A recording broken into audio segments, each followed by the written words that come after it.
சோதனையும் வேதனையும் சிறுகதை. ஆசிரியர் ஆறுமுகம் அவர்கள்.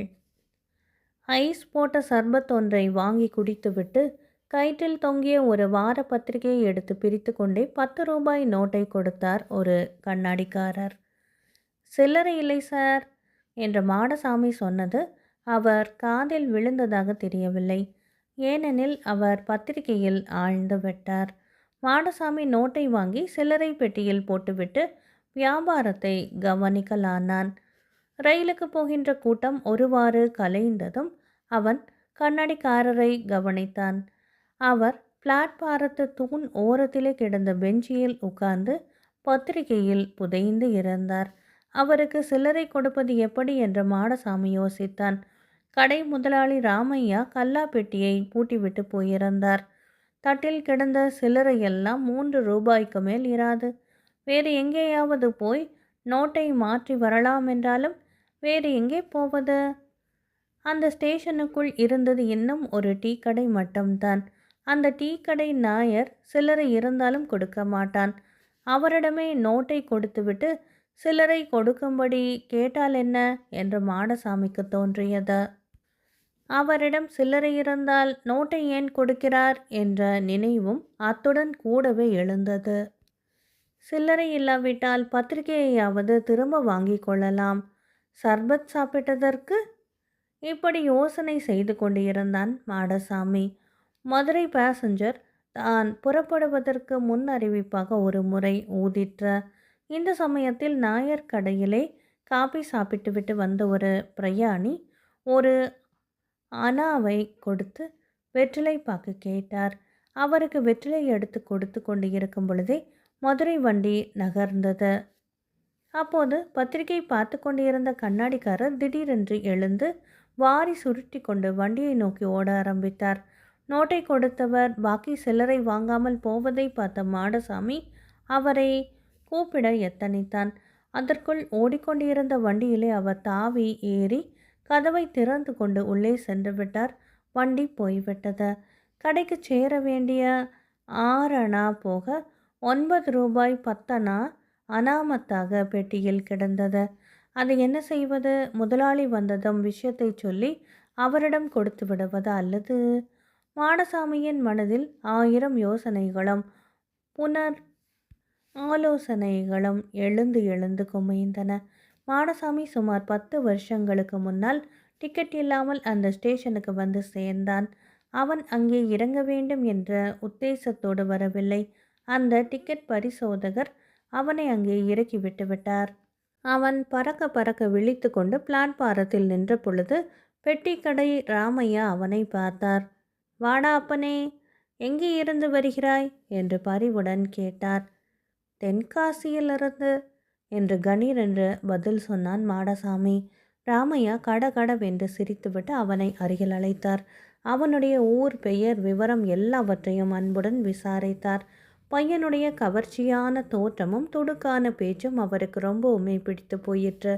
தன்னுடைய தாயும் தந்தையும் இறந்து விட்டார்கள் என்றும் எங்கேயாவது போய் வேலை செய்து பிழைத்து கொள்ளலாம் என்றும் புறப்பட்டதாக அவன் சொன்னான். அவன் பசியோடு இருப்பதை அறிந்து நாயர் கடையிலிருந்து 2 தோசைகள் வாங்கி கொடுத்து சாப்பிடச் சொன்னார்.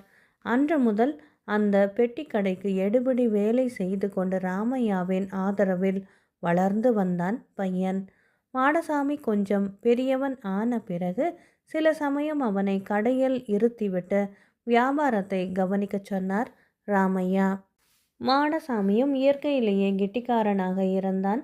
இந்த 10 வருஷ காலமாக எஜமான் விசுவாசத்துடனும் காசு விஷயத்தில் கண்டிப்பாகவும் நடந்து வந்தான் மாடசாமி. இதுவரையிலும் அவனுக்கு வேண்டி இருந்ததெல்லாம் வயிற்றுக்கு உணவும் உடுத்தி கொள்ள துணியுமே. இதற்கு ராமையா எந்த விதமான குறைவும் வைக்கவில்லை. மற்றபடி மாடசாமியின் வீடு, வாசல், படுக்கை, நடமாட்டம் எல்லாம் அந்த பெட்டிக்கடையும் பிளாட்பாரமும் தான். ஆனால் கொஞ்ச காலமாக மாடசாமியின் மனதில் ஒரு குறை ஏற்பட்டு இருந்தது. தன்னுடைய உழைப்புக்கு தகுந்த ஊதியம் ராமையா கொடுக்கவில்லை என்பதுதான் அந்த குறை. எத்தனை காலத்துக்குத்தான் இப்படியே வயிற்றுக்கு மட்டும் உழைப்பது? 4 பேரை போல வாசல், சம்பாத்தியம், குடித்தனம் என்று தானும் இருக்க வேண்டாமா? கடை நல்ல வியாபாரத்தில் நடந்து வந்தது. இதிலிருந்து கிடைத்த வருவாயை கொண்டு பஜாரிலே ஒரு ஷாப்பு திறக்கும் நிலையில் இருந்தார் ராமையா. இவ்வளவு உண்மையுடனும் நேர்மையுடனும் உழைக்கும் தனக்கு இந்தா ஒரு 5 ரூபாய் சம்பளம் என்று கொடுக்க அவருக்கு மனது வரவில்லையே என்று மனம் புழுங்குவான் மாடசாமி. அதிலும் 4 தினங்களுக்கு முன்பு நடந்த சம்பவம் ஒன்று மாடசாமியின் மனநிலைக்கு முத்தாய்ப்பு வைத்து இருந்தது போல் இருந்தது.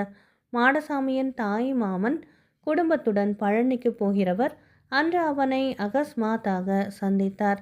மாடசாமியை கண்டவுடனே அளவற்ற மகிழ்ச்சி அடைந்தார்.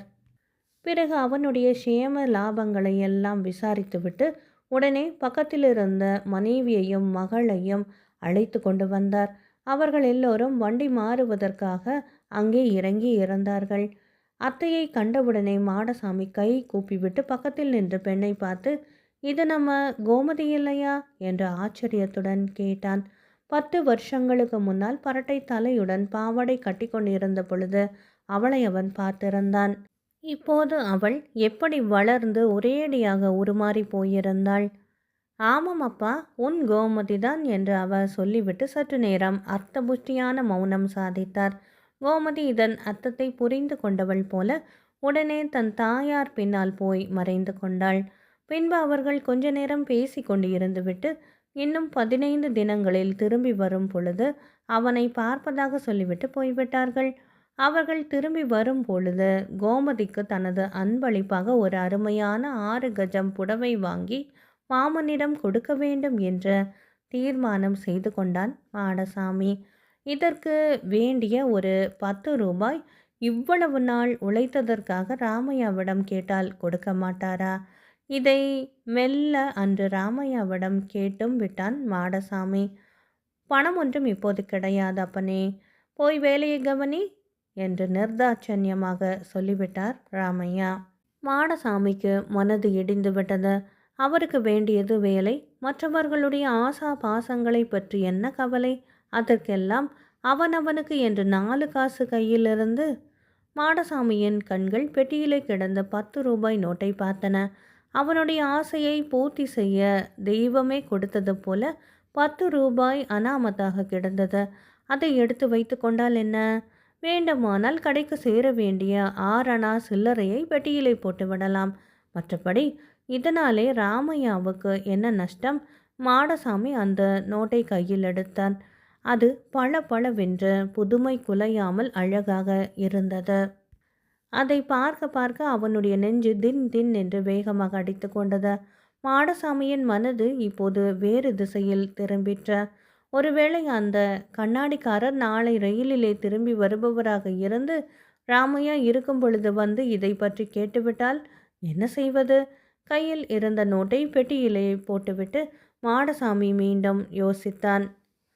அவ்வளவு திட்டமாக அவர் இங்கே வந்து எப்படி கேட்க முடியும்? இப்பேற்பட்ட மறதி பேர் வழி அதை வேறு எங்கேயாவது ஏன் தொலைத்திருக்க கூடாது? இங்கே ஒன்றும் நீங்கள் ரூபாய் நோட்டு கொடுக்கவில்லை சார் என்று முழு போடாக போட்டுவிட்டால் அவரால் என்ன பண்ண முடியும்? தவிர அவர் நாளைக்கே வந்து அதுவும் ராமையா இருக்கும் பொழுது கேட்கப் போகிறார் என்பதுதான் என்ன நிச்சயம்? அந்த 10 ரூபாய் நோட்டு மாடசாமியின் கண்ணை பறித்தது.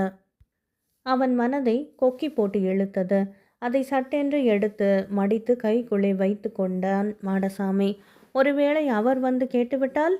மாடசாமியின் பொல்லாத மனது ஆசையையும் கிளப்பிவிட்டு பிறகு எதிர்வாதமும் பேசிற்று. அவன் களைத்து போனவன் போல உஸ் என்று வாயால் பெருமூச்சு விட்டான். அதுதான் ஒரே போடாக. அவர் அதை ஒப்புக்கொள்ளாத பிடிவாதக்காரராக, பிடிவாதம் பிடிக்கும் பேர்வழியாக இருந்துவிட்டால் சச்சரவு வழுக்கும்.